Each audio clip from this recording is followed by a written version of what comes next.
Kato terve. Mitä filmimukulit tietää? Kyllä. Odottakaapa hetki. Sauli, älä möykkää siellä vessassa nyt. Me tehdään täällä videota. Tää on sunkin parhaaksi nyt. Itkeekö se tuolla? Eikö se? Huokailee vaan. Kyllä. Eli mihin mä jäinkään tässä vaiheessa? Eli me tehdään täällä parasta aikaa tällaista suurelokuvatuotantoa. Ja kyllä, kohta naurattaa niin, että hirvittää kaikkia. Nimittäin me ollaan Koposen kanssa katsottu tässä vuosia elokuvia ja yhtään hauskaa ei ole nähty pitkään aikaa. Mutta nyt tulee, että kajahtaa. Kyllä. Näin tapahtuu. Ja sä voit myös alkaa tähän mukaan. Pistät vain Roposet Mesenaatin sivuille, niin oot valmiina myös katsomaan ihanaa kotimaista komediaelokuvaa. Sauli herra myydään kohta orjaksi ja saadaan siitä pesämunaa tähän tuotantoon. Näin on.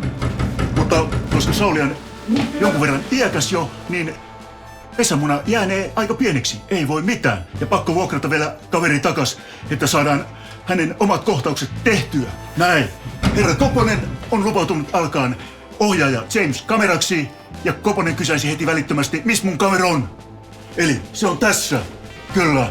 Tällä isolla kameralla kuvataan isot kohtaukset ja tällä pikkukameralla kuvataan kaikki pienet kohtaukset. Näin.